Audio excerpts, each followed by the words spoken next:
तो आप लोग कैसे हैं? हम उम्मीद करते हैं आप लोग अच्छे ही होंगे। इन दिनों हम लोग प्रतिरोध पर आधारित प्रश्नों को सॉल्व कर रहे हैं।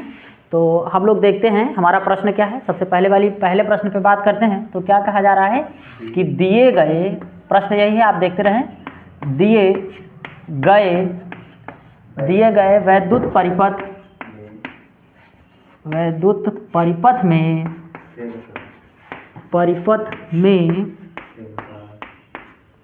सेल का आंतरिक प्रतिरोध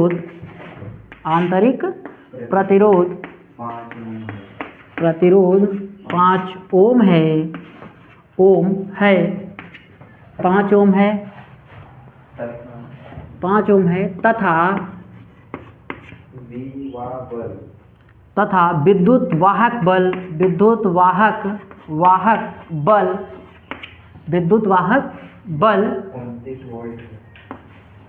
29 वोल्ट है। ज्ञात कीजिए। अब देखें क्या क्या हमसे पूछा जा रहा है। पहली बात आप क्या पूछ रहे हैं? नंबर 1 में परिपथ का संपूर्ण प्रतिरोध। प्रश्न नंबर 1 ये है। प्रश्न नंबर 2 पे अब बात करते हैं। प्रश्न नंबर 2 क्या है? परिपथ की धारा। तीसरा प्रश्न क्या है? बिंदुओं A व B के बीच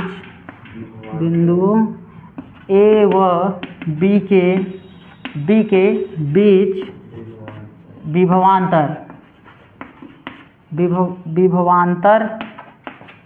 ये 3 चीज़ें हम लोग को निकालना है। तो बच्चों इसके लिए सबसे पहले हम लोग को क्या चाहिए? एक चित्र चाहिए। तो हम क्या करते हैं? चित्र बनाते हैं। आप लोग चित्र देखें। चित्र के आधार पर ही हम इन सारी चीज़ों को क्या करेंगे? सॉल्व करेंगे। तो हम यहाँ चित्र बनाते हैं। आप चित्र देखें। सबसे पहले हमारे पास चित्र कुछ इस प्रकार का है।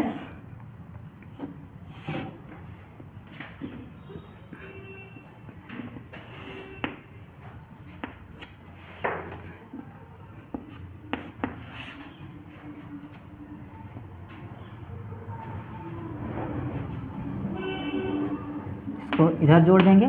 नीचे प्रतिरोध कुछ इस प्रकार का दे रखा है। यहाँ पे इसमें भी प्रतिरोध होगा। इसको इससे मिलाएंगे, फिर इसे हम यहाँ जोड़ देंगे। ठीक इस प्रकार से। अच्छा, यहाँ इस थोड़ा सा और बड़ा बनेगा। 1 मिनट।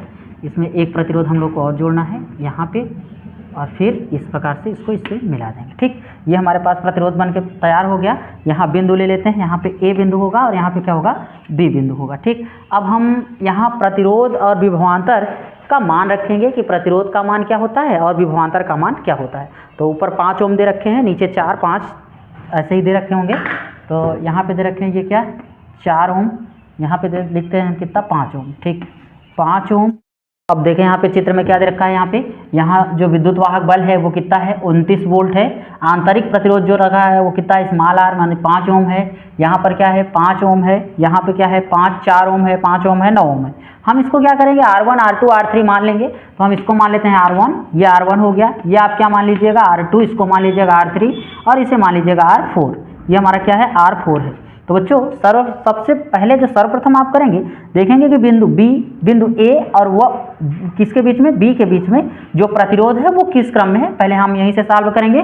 तो लिखेंगे कि बिंदु कहाँ किसके बीच में? बिंदु A, यहाँ देखें बिंदु A व B के बीच में R1, R2 व R3 किस क्रम में? श्रेणी क्रम में। तो लिखेंगे कि चित्र की सहायता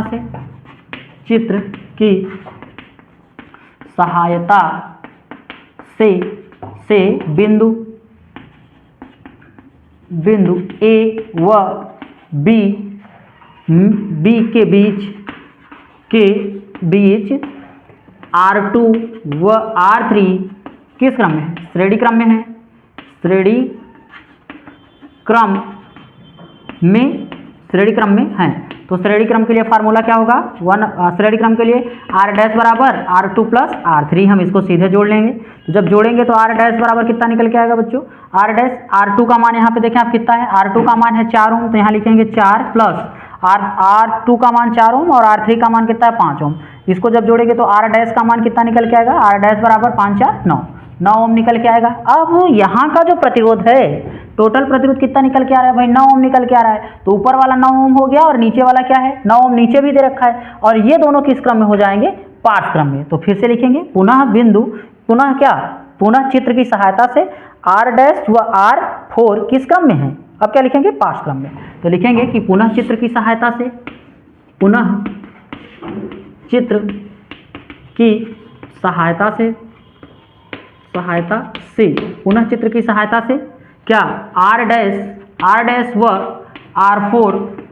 r4 किस में है भाई, पार्श्व क्रम में है, पार्श्व क्रम में है, पार्श्व क्रम में है। तो अब क्या लिखेंगे, 1/r, यानी प्रतिरोध r जो पार्श्व क्रम का सूत्र होता है वो क्या होता है, 1/r डबल डैश बराबर 1/r डैश प्लस 1/r4, हम सीधे रख देते हैं r1 r4 का, यानी कि ये फार्मूला होता है, डायरेक्ट इस पे मान रखिए। तो 1/r डबल डैश बराबर 1/r डैश, r डैश का मान अभी आप निकालें कितना, यहाँ देखें r डैश का मान कितना निकालें 9, तो यहाँ लिखेंगे 1/9 प्लस अभी r4 का मान यहाँ कितना है, r4 का मान क्या है, 9 है, तो 1/9। और बच्चों जब आप 9 और 9 का एलसीएम लेंगे तो कितना आएगा, 9 आएगा, और ऊपर भाग देंगे एक बार जाएगा, 1 का गुणा 1 में करेंगे तो 1 ही होगा। इस हिसाब से जब हम इसको जोड़ेंगे तो 1/r डबल डैश बराबर कितना हो जाएगा, 2/9, और जब हम इसको ऊपर ले जाएंगे तो r डबल डैश बराबर कितना प्राप्त होगा, r डबल डैश बराबर कितना होगा भैया, 9 ऊपर चला जाएगा और 2 किधर होगा नीचे, इसको इससे काट देंगे तो आएगा 4.5, यानी 9 का आधा कितना होगा, 4.5 ओम।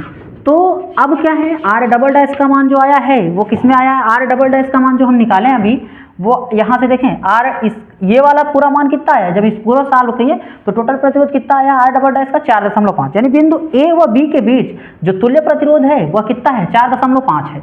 अब हम लोग इसको आगे सॉल्व करेंगे, लिखेंगे क्या कि पुनः चित्र की सहायता से, चित्र अब क्या लेंगे, यानी यहाँ से यहाँ, यानी r डबल डैश व r1 किस क्रम में, श्रेणी क्रम में अब बन जाएंगे। तो यहाँ से हम इसको अलग कर देते हैं, आप इसको लिख लीजिएगा और समझते चलिएगा, स्क्रीनशॉट ले लीजिएगा। अब देखें यहाँ लिखेंगे कि पुनः, क्या लिखेंगे, पुनः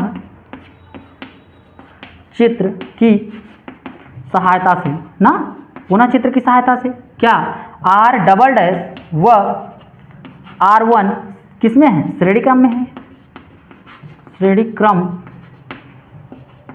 में है, श्रेणी क्रम में है। पहला प्रश्न हमारा ये सॉल्व हो गया, यानी ए व बी के बीच जो टोटल धारा है वो, यानी टोटल प्रतिरोध कितना है, यही कह रहे हैं ना कि संपूर्ण प्रतिरोध कह रहा है, 1 मिनट, संपूर्ण प्रतिरोध यहाँ सॉल्व होगा, तो यानी टोटल संपूर्ण प्रतिरोध बराबर क्या लिखेंगे, किस क्रम में है, श्रेणी में है, तो लिखेंगे r बराबर क्या लिखेंगे, r1 plus r double dash. तो संपूर्ण प्रतिरोध कितना निकल के आएगा, r बराबर r1 का मान कितना है, 5 ओम, लिखेंगे 5 प्लस, और r डबल डैश का मान कितना है, r डबल डैश का मान कितना है, 4.5। जब भी हम इसको जोड़ेंगे बच्चों तो कितना हो जाएगा, r डबल डैश का मान कितना निकल के आएगा, जब इसको जोड़ेंगे तो कितना होगा, 9.5, ये क्या होगा, 9.5 ओम। अच्छा ये किसका है, यह सेल सिर्फ क्या है, सेल के बाहरी प्रतिरोध, यानी कि इस परिपथ का जो बाहरी प्रतिरोध है उसका मान कितना निकल के आया, 9.5। अगर हम इसमें आंतरिक प्रतिरोध जोड़ें, यानी कुल प्रतिरोध जब आप निकालेंगे तो इसका आंतरिक प्रतिरोध भी आपको इसमें क्या कर देना होगा, जोड़ देना होगा। जब आप आंतरिक प्रतिरोध जोड़ेंगे यानी कुल प्रतिरोध बराबर, अब आप यहाँ लिखिएगा कि कुल प्रतिरोध बराबर ना, तो लिखेंगे कि चित्र में कुल प्रतिरोध बराबर, यानी कुल प्रतिरोध क्या होगा, हम मानते हैं कि कुल प्रतिरोध R बराबर क्या लिखेंगे, यहाँ लिख दीजिएगा कुल, R कुल लिखिएगा, R कुल यानी कुल प्रतिरोध बराबर R प्लस स्मॉल r। तो यहाँ R कुल बराबर कितना हो जाएगा, इसका मान कितना पाए भैया, इसका मान आप निकालें 9.5 और प्लस स्मॉल r का मान कितना पाए 5। जब इसको जोड़ेंगे तो कितना हो जाएगा, r कुल बराबर कितना निकल के आएगा, r कुल बराबर तब हो जाएगा, इसको और इसको जोड़ लीजिए तो हो जाएगा 14.5 ओम। तो ये किसका मान निकल के आया, कुल प्रतिरोध का मान निकल के आ गया है।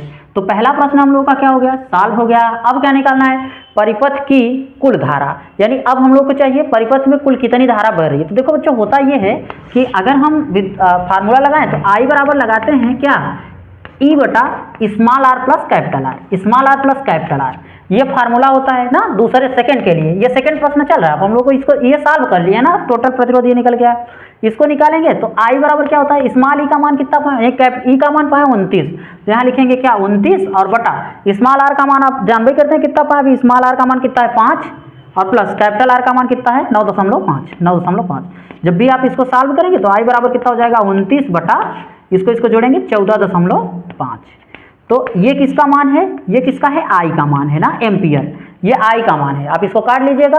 और अब हम लोग किसको निकालेंगे, बिंदु ए व बी के बीच विभवांतर, यानी हम लोग को अब क्या चाहिए, विभवांतर चाहिए, किसके लिए चाहिए, बिंदु ए व बी के बीच। ठीक, तो अब जब बिंदु ए और बी के बीच आप विभवांतर यानी v बराबर निकालेंगे तो देखिए पहले आपको धारा निकालना पड़ेगा, किसके लिए, इसके लिए निकालना पड़ेगा, यानी कि देखें इस टोटल प्रतिरोध को जब आप निकाले थे, टोटल जो प्रतिरोध बना था यहाँ बिंदु ए से बी के बीच में वह कितना बना था 4.5, यानी आंतरिक प्रतिरोध को हम लोग इसमें नहीं जोड़ेंगे ना, तो आर डबल डैश का मान बना था 4.5 वहाँ पे, फिर जब हम लोग टोटल आर निकाले तो 9.5 निकल के आया था, यानी यहाँ से टोटल इसको जोड़े तो कितना निकल गया था 9.5 निकल के आया था। तो हमें सिर्फ पूछ आप यहाँ से यहाँ तक रहे ना कि इसका और इसका निकले, तो हम आर का मान कितना रखेंगे, आर का मान यहाँ से देखें, आर का मान रखेंगे आप 4.5 और फार्मूला क्या लगाएंगे, v बराबर आई आर, यानी ओम का नियम लगाएंगे आप लोग। तो ये आप एक बार स्क्रीनशॉट लें, हम इसको मिटाना चाहते हैं ना, ये मिटा देते हैं फिर आपको बताते हैं। तो हम ऊपर वाला मिटा दे रहे हैं, अब आप आगे देखिए थोड़ा सा, इसको मिटा देते हैं। 2 प्रश्न आप सॉल्व कर लिए हैं, तीसरा प्रश्न देखें, यानी फार्मूला लगाएंगे v बराबर आई आर, v बराबर पहले लिख लीजिएगा कि बिंदु किसके लिए निकाल रहे हैं हम लोग, बिंदु ए व बी के बीच, ए व यह लिखा है ना, ए व बी के बीच विभवांतर के लिए ना, विभवांतर के लिए जब हम विभवांतर के लिए निकालेंगे तो ओम के नियमानुसार ना लिखेंगे, ओम के नियम से, ओम के नियम से। ठीक, तो v बराबर क्या होता है, v बराबर होता है आई आर, v बराबर आई आर, यही फार्मूला होता है। तो v का मान हम लोग को निकालना है, तो v लिख देंगे। i का मान अभी कितना निकालें आप लोग, i का मान यानी यहाँ पे लिखेंगे क्या, i का मान जो निकाले 29 बटे का 14.5। ठीक, और r का मान, कैपिटल R का मान जो आप निकालें वो कितना निकालें, यहाँ से देखें r बराबर जो टोटल निकाल 9 यहाँ पे फिर गुणित में लिखेंगे 9 लिख देते हैं हम 9.4। ठीक, 9.5। अब भी आप क्या करिए, दशमलव से दशमलव को क्या कर दीजिए, काट दीजिए, तो जो मान निकल के आएगा वो आपका क्या होगा, v बराबर यहाँ से होगा 29 गुणित 95 बटा कितना 145। अब यहाँ से आप सॉल्व कर लीजिएगा, ये मान किसका हो जाएगा, v का, पहले आप 5 से काट दीजिएगा, इसको कट जाएगा, फिर इसका इसमें गुणा करा के बाहर दे दीजिएगा। तो इस प्रकार से आपने एक प्रश्न को सॉल्व कर लिया है। अब हम लोग अगले प्रश्न पे बातचीत करते हैं। तो हम लोग दूसरा प्रश्न देखते हैं। दूसरा प्रश्न क्या है, प्रश्न नंबर 2। तो प्रश्न क्या है, 5 प्रतिरोध, यानी हमारे पास क्या है 5 प्रतिरोध हैं, 5 प्रतिरोधों को चित्र के अनुसार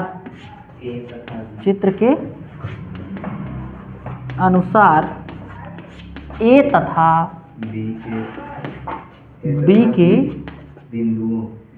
तथा बी बिंदुओं के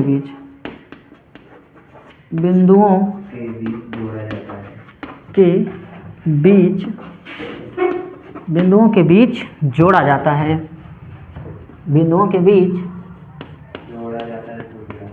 जोड़ा जाता है। ठीक,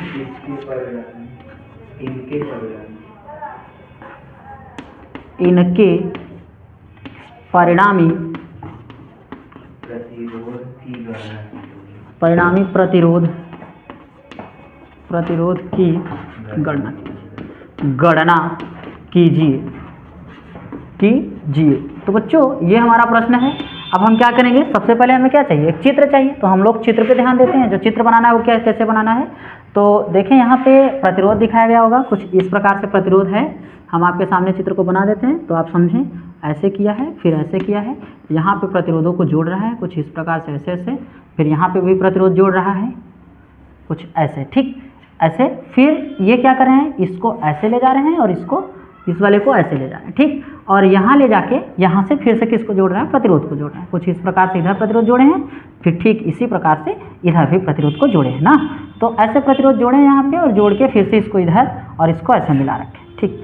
तो हम लोग भी इसको क्या किए हैं, ऐसे बना रखे हैं। अब यहाँ से इस प्रकार लेके आते हैं ये, और इधर भी इसको ऐसे ले जाते हैं, और फिर यहाँ पे यानी आखिरी में ले आके एक प्रतिरोध को और जोड़ देते हैं, चाहे जिधर जोड़े आप, चाहे इधर जोड़ें और चाहे इधर जोड़े। तो इधर एक प्रतिरोध फिर से जोड़ दिए, तो यहाँ पे हमने एक प्रतिरोध और जोड़ दे रखा है, ठीक। अब यहाँ बिंदु ए मान रखे हैं। अच्छा, इसको यहाँ विभवांतर नहीं दिखाए हैं क्योंकि हमें सिर्फ प्रतिरोध पूछे हैं, तो इसको मान रखे हैं बिंदु ए और इसे मान रखे हैं बिंदु बी। अब यहाँ पे इसके मानों को दे रखे हैं कि यहाँ पे जो इसका मान होगा वो 30 ओम है, और यहाँ भी क्या है 20 ओम है। यहाँ क्या है 30 ओम दे रखे हैं, 30 ओम, और यहाँ भी क्या है 30 ओम दे रखे हैं ना। और नीचे कितना दे रखे हैं, ये यहाँ पे 10 ओम दे रखे हैं। कितना है 10 ओम। अब पूछ रहे हैं कि बिंदु ए और बी के बीच तुल्य प्रतिरोध कितना होगा, यही हम लोग को निकालना है। तो बच्चों सबसे पहले हम क्या करेंगे, लिखेंगे कि इस प्रतिरोध को मानेंगे ना। तो सबसे पहले आप मान लीजिए क्या मानेंगे, इसको मान लेते हैं हम लोग R1, इसे मान लेते हैं R2, फिर इसको क्या मान लेंगे R3, R4 और R5। जरूरी नहीं है कि आप ऐसा माने, हो सकता है आप R1 इधर मान लें, किधर भी मान सकते हैं, ये आज़ादी है आपको। बस आप कंसेप्ट थोड़ा सा समझते चलिएगा बस। अब आप क्या करें, इतना हो जाने के पश्चात अब आप करें कि लिखेंगे कि चित्र की सहायता से, क्योंकि जब हम इसको सॉल्व करना शुरू करते हैं तो सबसे पहले हमारे दिमाग में जो बात चलती है वो क्या है, चित्र। क्योंकि चित्र से ही हम समझते हैं कि कौन पार्श्व क्रम में है और कौन श्रेणी क्रम में है। तो देखो ये और ये क्या है, पार्श्व क्रम या समांतर क्रम में है, ठीक। जैसे ये है उसी प्रकार यह भी है, किस क्रम में, पार्श्व क्रम या समांतर क्रम में। अब इसको पार्श्व क्रम में जोड़ेंगे और इसे भी पार्श्व क्रम में जोड़ेंगे, तो दोनों पार्श्व क्रम, ये पार्श्व ये भी है, पार्श्व ये भी है, तो दोनों पार्श्व मिलकर श्रेणी क्रम बन जाएंगे। और यह किस में है, श्रेणी क्रम में है ही है।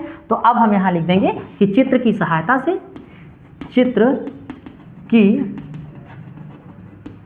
सहायता से ना, चित्र की सहायता से क्या R1 व R2 क्या है, पार्श्व क्रम में है ना, पार्श्व क्रम में है, पार्श्व क्रम में है। तो हम R डैश निकालेंगे पार्श्व क्रम के लिए, 1/R डैश बराबर 1/R1, R1 + 1/R2 ये लगाएंगे। तो 1/R डैश बराबर R1 का मान यहाँ देखिए कितना है 20 है। ये आप 120 मत मानिएगा, ये क्या है हम R1 माने हैं तो ये 20 है ना। तो यहाँ लिखेंगे क्या 1/20 + 1/20। जब इसका हम लोग एलसीएम लेंगे तो कितना आएगा 20 ही आएगा। तो इसको हम लिख देते हैं पूरे का बटा मान के 20, इसका इसमें भाग देंगे, एक बार जाएगा 1 + 1 ना, एक एक जोड़ के हम क्या कर देंगे 2 कर देंगे। तो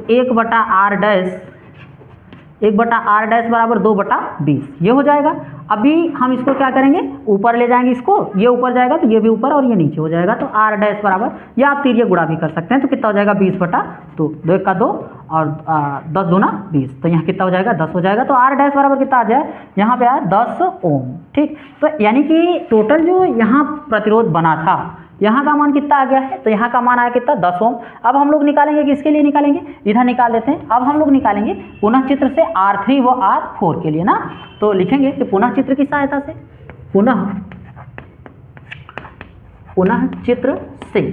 पुनः चित्र से। अब इसका नंबर है ना R3 व R4, तो लिखिएगा कि R3 व R4 किस क्रम में है, पार्श्व क्रम में, पार्श्व क्रम में है, ठीक। ये पार्श्व क्रम में है।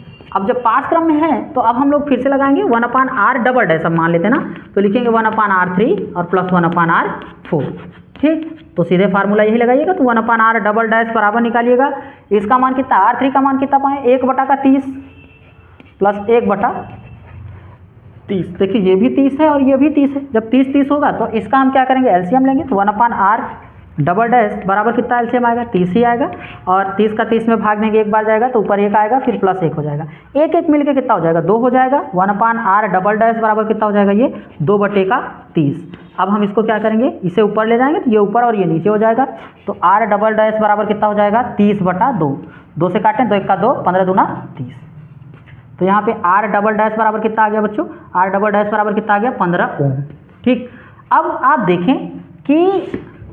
देखें क्या यहाँ पे R डैश यानी R डैश, यहाँ देखें R डैश का मान कितना निकालें आप 10 ओम, और R डबल डैश का मान कितना निकालें 15 ओम। तो यहाँ का जो प्रतिरोध आया है वो कितना है 10 ओम है, और यहाँ पे जो आया वो कितना है 15 ओम है। और यहाँ पे कितना है 10 ओम है, तो यह पूरा किस क्रम में बन जाएगा? अब यह बन जाएगा श्रेणी क्रम में। तो क्या लिखेंगे यहाँ हम लिख देते हैं नीचे, तो आप थोड़ा सा देख लें, यहाँ पे लिखेंगे पुनः चित्र से, पुनः चित्र की सहायता, पुनः चित्र की सहायता से। अब क्या लिखिएगा आप कि आर डैश व आर डबल डैश तथा क्या R5 किस क्रम में है? श्रेणी क्रम में है, श्रेणी क्रम में है, अतः यह श्रेणी क्रम में हो जाएंगे। तो हम फार्मूला लगा देंगे क्या, R बराबर R dash plus R double dash plus R क्या R5। अब बच्चों इसी पे हम सारे मान को रख के जोड़ लेंगे, तो यहाँ हो जाएगा R बराबर R डबल डैश का मान, पहले R डैश का मान पाएँ तो कितना पाएँ? R डैश का मान आप निकालें 10, यहाँ लिखेंगे 10 प्लस R डबल डैश का मान कितना पाएँ? 15 प्लस R5 का मान, R5 का मान कितना पाएँ हैं? 10। तो अब जब आप इसको जोड़ेंगे तो R बराबर कितना हो जाएगा? 10 10 20 और 20 और 15 जोड़ेंगे कितना हो जाएगा? 35।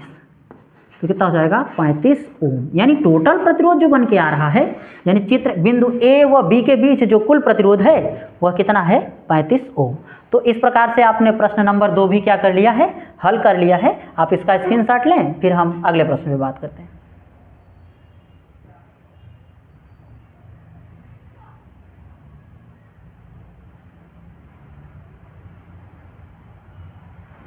तो हम लोग अगला प्रश्न देखते हैं। प्रश्न क्या है कि दिए गए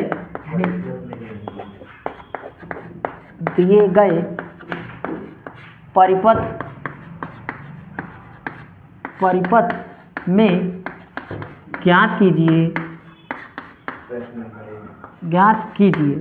ठीक, ये इतना ही दे के रोक रखे हैं, यानी ये एक क्या बनेगा? परिपथ बनेगा। अब प्रश्न नंबर 1 में क्या पूछ रहे हैं? ज्ञात कीजिए। पहला प्रश्न है एक ए तथा बी के बीच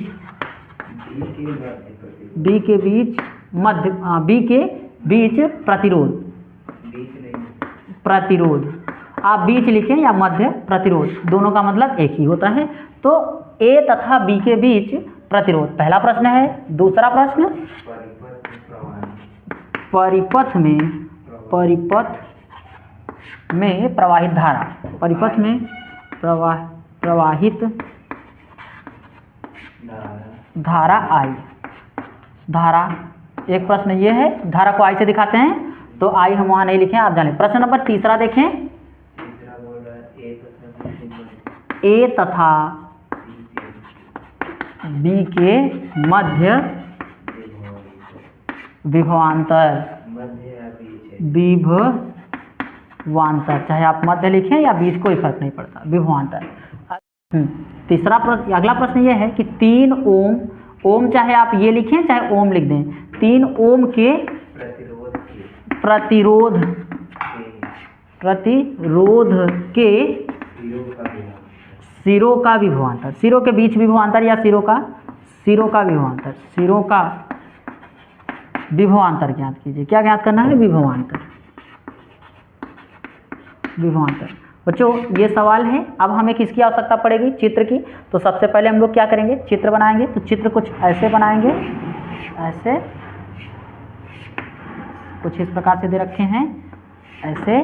ठीक, फिर इसको यहाँ ले जाते हैं, यहाँ ले आए हैं, तो हम यहाँ पे प्रतिरोध सेट करते हैं ना, यानी बीच में क्या रखा होगा? प्रतिरोध, कुछ ऐसे, फिर इधर भी इस प्रकार से, फिर इस प्रकार से यहाँ भी और यहाँ भी ऐसे प्रतिरोध रखें। ठीक, अब इसको यहाँ ले जा रहे हैं और इसको यहाँ ले आ रहे हैं। ठीक है, और यहाँ पे भी एक प्रतिरोध लगा रखे हैं, यहाँ पे एक मिनट ऐसे ऐसे ऐसे ये प्रतिरोध है, फिर यहाँ विभवांतर दे रखे हैं। अब हम इसका मान लिखते हैं और ए बी के बीच जो भी मान दिया गया उसको लिखते हैं, फिर आपको समझाते हैं।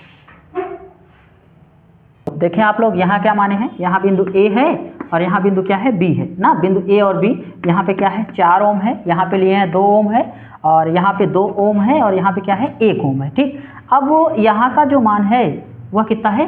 3 ओम है, और यहाँ पे जो विभवांतर ले रखे हैं वो कितना है? 10 वोल्ट है, यानी 10 वोल्ट है। ठीक, अब हम लोग क्या करेंगे?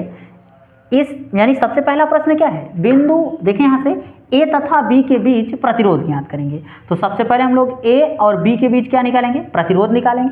जब ए और बी के बीच प्रतिरोध निकल के आ जाएगा तो परिपथ में प्रवाहित धारा निकालेंगे, यानी तब इस प्रतिरोध को भी जोड़ेंगे और टोटल परिपथ में कितनी धारा बह रही उसके मान को निकालेंगे।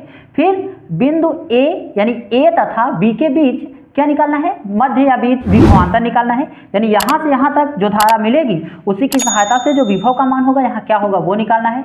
फिर यहाँ पे करें 3 ओम के प्रतिरोध के सिरों का विभवांतर, यानी तब हम टोटल धारा किसके लिए निकालेंगे, 3 ओम वाले विभवांतर, 3 ओम वाले प्रतिरोध के लिए। तो सबसे पहले लिखेंगे कि चित्र की सहायता से, पहला प्रश्न सॉल्व करेंगे हम, चित्र की सहायता से बिंदु ए व बी के लिए कुल प्रतिरोध ना। तो लिखेंगे बिंदु ए व बी के लिए बिंदु ए व बी के लिए कुल प्रतिरोध।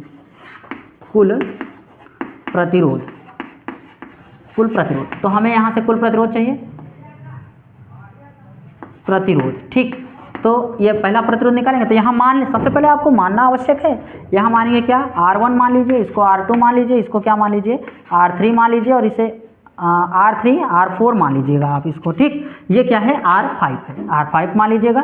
तो आप लिखिएगा क्या कि बिंदु ए तथा बी में लिखेंगे कि बिंदु, सबसे पहले ये देखें ये किस क्रम में है, ये R1 व R2 किस क्रम में है, श्रेणी में है, ठीक। उसी प्रकार R3 और R4 भी क्या है, श्रेणी क्रम में है।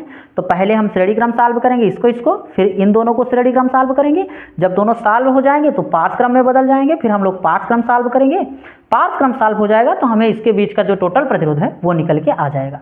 उसके बाद पहले हम एक एक प्रश्न करते चलते हैं ताकि आप आसानी से देखते चलें। तो हम लिखेंगे, क्या लिखेंगे यहाँ से कि कुल प्रतिरोध ना, कुल प्रतिरोध। तो अब लिखेंगे चूंकि क्या R1 व R2 किस क्रम में है, श्रेणी क्रम में है, श्रेणी क्रम में है ना, किस क्रम में है, श्रेणी क्रम में है। तो लिखेंगे कि R डैश बराबर R1 प्लस R2। तो यहाँ लिखेंगे कि R डैश बराबर R1 का मान कितना है भैया, R1 का मान है 4, तो यहाँ लिखिए 4, और R2 का मान कितना है 2 है। तो R डैश बराबर जब जोड़े आप तो कितना हो गया, 6 ओम आया, कितना आ गया, 6 ओम। याद रखें इसका मान आ गया 6 ओम। अब किसको निकालेंगे आप, ये पहला आ गया इसका R डैश का, अब नीचे वाला सॉल्व कर लीजिएगा। इसी प्रकार क्या लिखेंगे, R3 व R4। तो लिख देते हैं इसी प्रकार R3 व R4 किस क्रम में है, श्रेणी क्रम,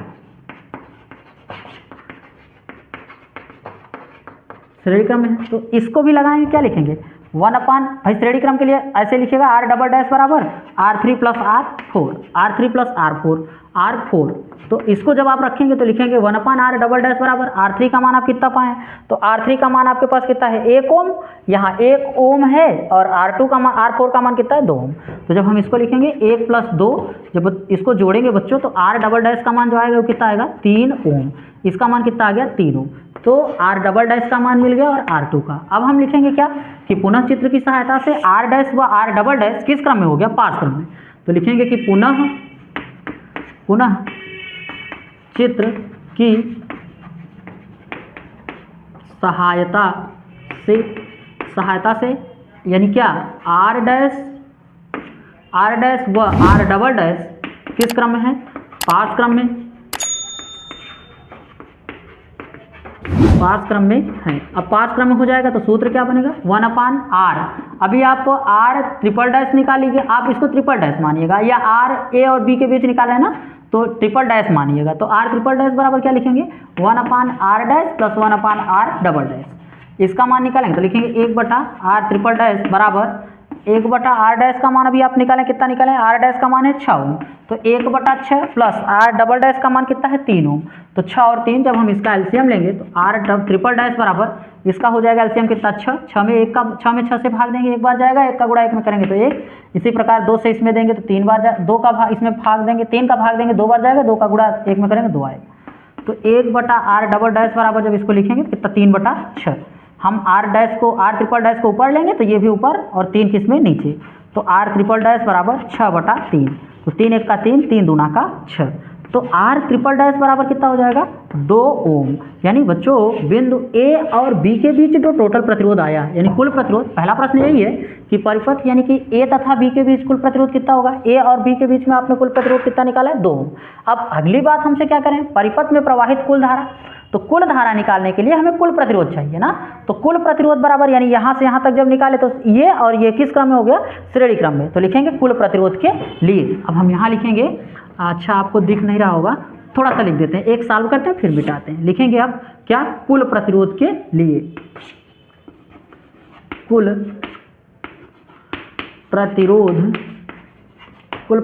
के लिए, कुल प्रतिरोध के लिए जब हम कुल प्रतिरोध लेके चलेंगे तो क्या लिखेंगे, R बराबर, यानी R बराबर क्या लिखेंगे, R triple dash plus R5, R क्या, R5, इसका मान रख के यहाँ पे जोड़ देंगे R5, तो R बराबर कितना निकल के आएगा, R बराबर हो जाएगा हमारे पास R ट्रिपल डैश का मान कितना 2 और प्लस R5 का मान, यहाँ R5 का प्रतिरोध कितना है 3 ओम, 3 2 कितना हो जाएगा 5, तो R बराबर कितना आ जाएगा 5 ओम।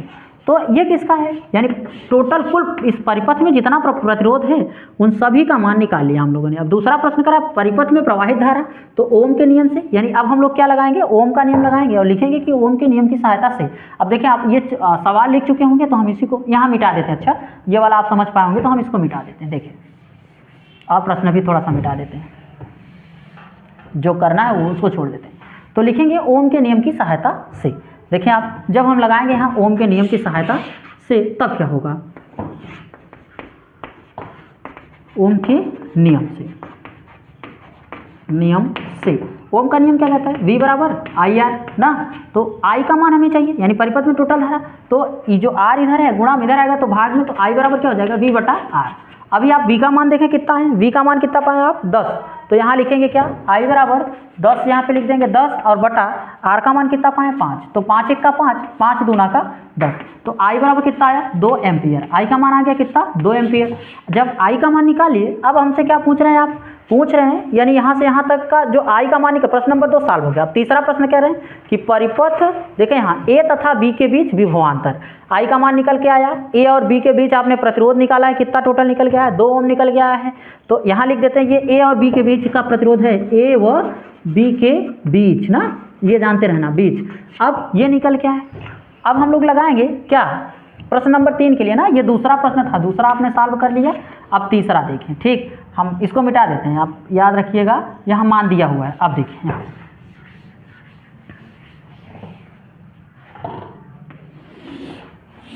स्क्रीनशॉट वगैरह आप लेते चलिएगा जो जो समझ पाए हैं। अब देखें किसके लिए कर रहे हैं, आप कह रहे हैं किसके लिए कि A तथा B के मध्य विभवांतर, तो लिखेंगे A तथा A व B के मध्य विभवांतर के लिए ठीक, तो A और मध्य का प्रतिरोध रखेंगे, फिर लिखेंगे ओम के नियम से, ओम के नियम से, तो ओम का नियम क्या है, V बराबर IR, हम I का मान पाए हैं तो V बराबर I का मान कितना पाए आप 2 एम्पियर, ये पाए 2 एम्पियर, और A व B के बीच जो प्रतिरोध पाए कितना पाए 2 पाए हैं, तो यहाँ भी क्या लिखेंगे 2 लिखेंगे, तो जब 2 का 2 में गुणा करेंगे तो 2 दूना का 4 यानी 4 वोल्ट, यानी किसके मध्य में, बिंदु A, यहाँ याद रखें आप बिंदु A तथा B के मध्य जो विभवांतर होगा वो कितना होगा 4 वोल्ट होगा। अब हमसे क्या पूछ रहे हैं, कह रहे हैं कि 3 ओम प्रतिरोध के लिए प्रतिरोध के सिरों का विभवांतर, अब किसके लिए निकालेंगे 3 ओम के लिए, तो हम ये प्रश्न आप लिख पाएंगे, हम इसको मिटा के यहीं सॉल्व कर देते हैं। किसके लिए अब आप पूछ रहे हैं, कह रहे हैं कि 3 ओम के लिए ना, तो यहाँ लिख देते हैं हम कि 3 ओम प्रतिरोध के लिए, 3 ओम प्रतिरोध के लिए क्या विभवांतर,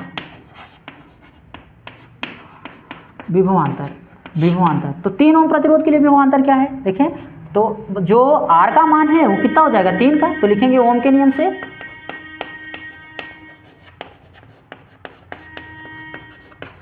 आप चाहें तो ऐसे भी लिख सकते हैं कि पुनः ओम के नियम से, तो V बराबर IR, अभी R का मान आपको कितना चाहिए 3 चाहिए, तो इधर देखें V का मान चाहिए, तो यहाँ लिखेंगे V बराबर I का मान कितना पाए आप 2 एम्पियर, तो 2 गुणित R का मान कितना पाए 3 दूना 6, यानी V बराबर कितना हो जाएगा 6 वोल्ट। तो बच्चों इस हिसाब से आपने इस सवाल के सारे जितने भी प्रश्न आपसे पूछे गए थे इसमें, उसको आपने सॉल्व कर लिया है। तो अब आप इसका स्क्रीनशॉट वगैरह ले लें। अब हम लोग आगे बातचीत करते हैं।